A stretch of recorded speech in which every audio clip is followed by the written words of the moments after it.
On January 7th, 1997, Boise, Idaho. A 10-year-old boy walking home from school encountered a man in a red ski jacket standing silently across the street. It seemed like nothing at first, just a strange man staring. But over the next few weeks, the same figure began appearing again and again, always watching, never speaking. The boy sensed something was wrong, but no one around him believed it was more than coincidence.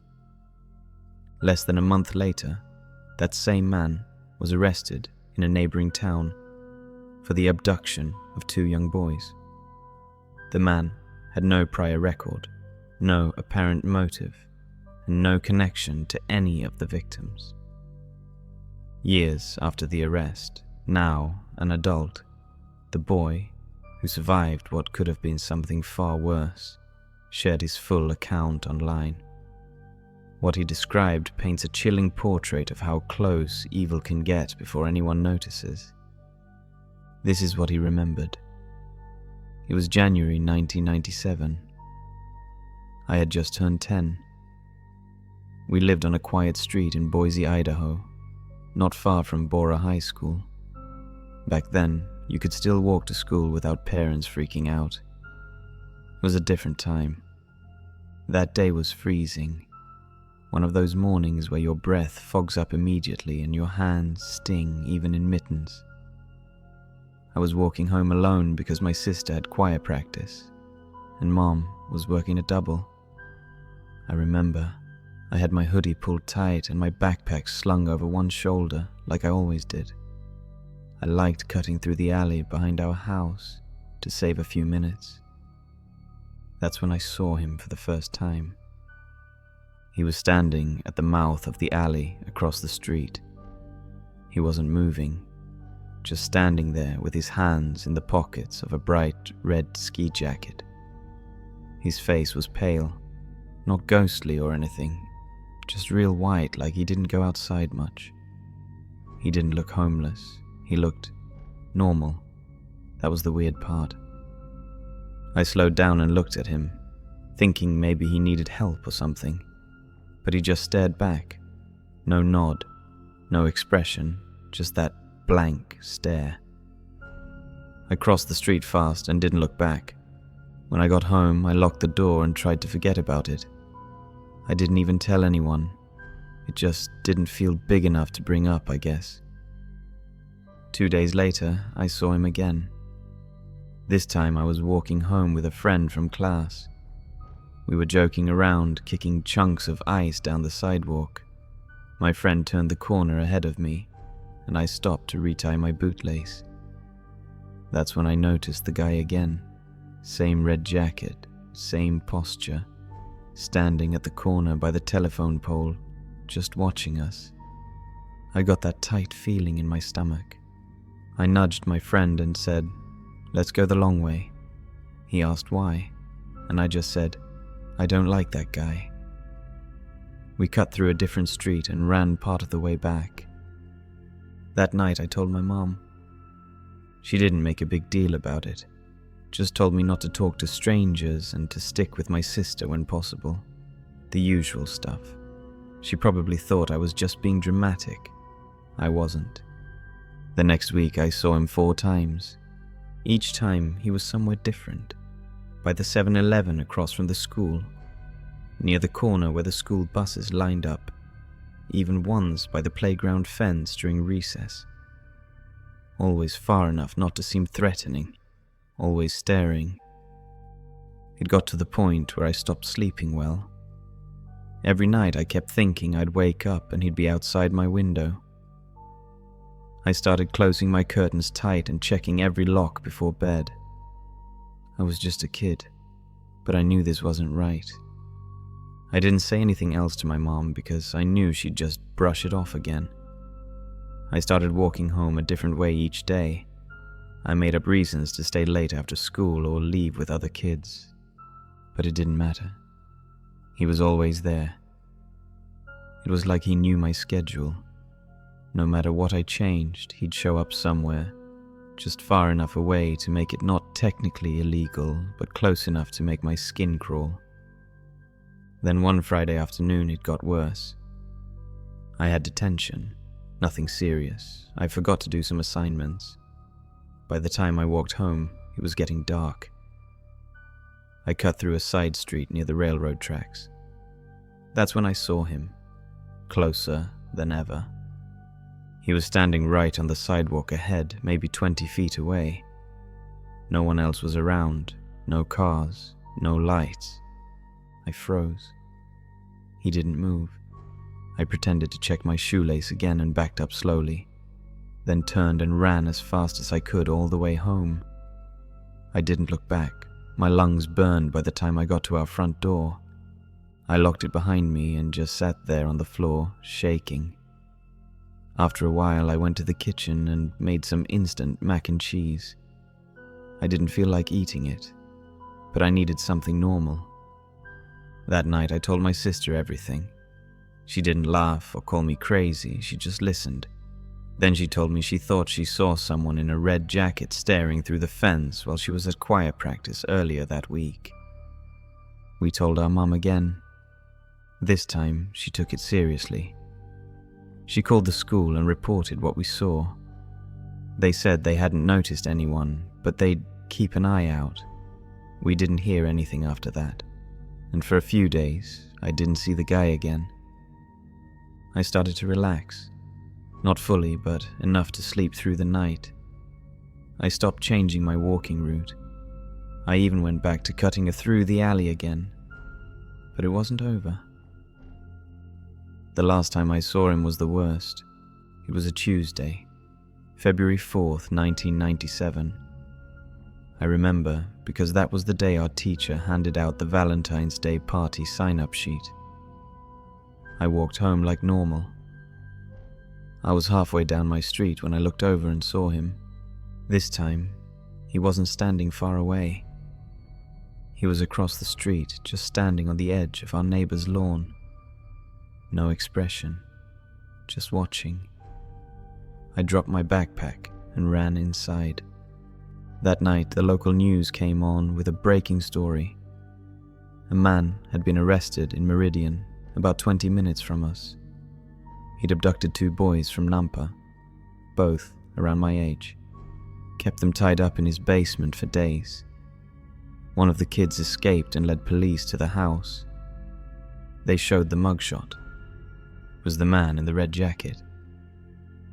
When they showed his face on the news, I didn't breathe. I just stared at the screen, cold all over. Same eyes, same hairline, same blank expression I'd seen for weeks. Even though they blurred part of the photo, I knew it was him. He wasn't wearing the red jacket in the mugshot. He had on a grey hoodie, something with a stain down the front. But it didn't matter. It was him. That was the man who'd been following me. I sat there, still on the living room carpet, while the anchor talked about the details.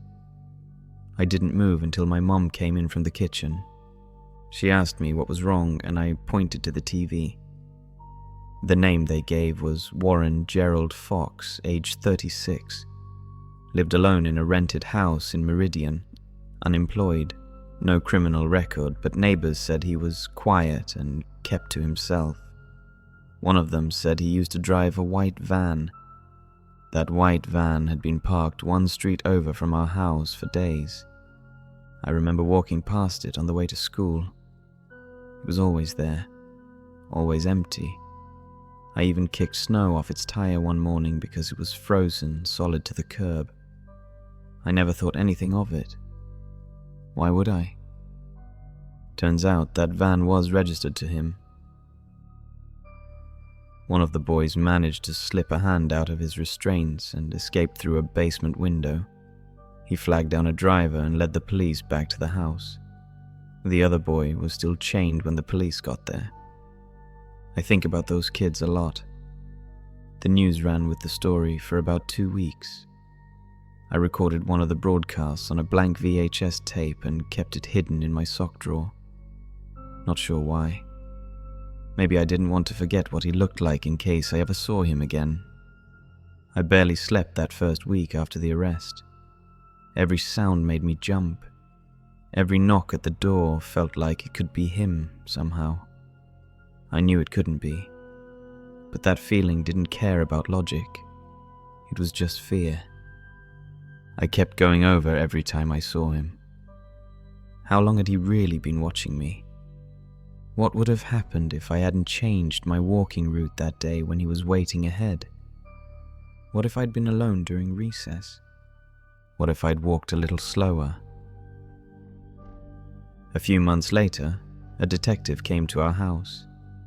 He was doing follow-ups with people who'd reported seeing the guy before the arrest. My mum let him in. We sat at the kitchen table while he asked me questions. He showed me a photo lineup. I picked the guy out immediately. He nodded and wrote something down. Then he asked me something that still sticks with me. Did he ever talk to you? I told him no. Not once. The guy never said a word. He just stared, from a distance, close enough to scare me, but never close enough to touch me. That's what made it worse in a way. It was like he was waiting for something. The detective said there had been others. Other kids who reported seeing someone matching his description. Same red jacket, same behavior. Some as far back as 1995. But the reports never went anywhere, because he didn't actually do anything until he took those boys. I asked the detective if he thought Fox had picked me, if maybe I was supposed to be one of them. He didn't answer right away. Then he just said, "You got lucky." That was the last time I saw him. Years passed. We moved out of that house the following summer. My mum wanted to live closer to her job, and I think deep down she didn't feel safe there anymore. I didn't either. For a long time I had dreams about that red jacket. Sometimes I'd be walking through the alley again and he'd be at the end of it, waiting. Other times I'd see him on the playground just standing there while everyone else kept playing like he didn't exist. I got older, went to college in Oregon, moved out on my own, tried to forget it. Then, in 2013, I was visiting my mom back in Idaho. I went out for coffee one morning and picked up a newspaper from a stand just out of habit. On the second page, there was a tiny article about Warren Fox dying in prison. Heart attack. No visitors, no family listed. They cremated him. Just like that. He was gone. I stood there in the middle of that coffee shop, holding that paper, and I didn't know how to feel. Relief, maybe, or guilt for feeling relieved. He never got a trial. He confessed and pled guilty. Life without parole. He never told the police how many kids he'd followed or why he picked the ones he did. They found old notebooks in his house, but the pages were filled with lists of dates and times. No names, just entries like 1:13:3:45 p.m., yellow coat, alone. They think he used them to track kids' habits, movements. The detective I spoke to back in '97 said something once that stayed with me. Guys like this don't improvise. They plan, they circle.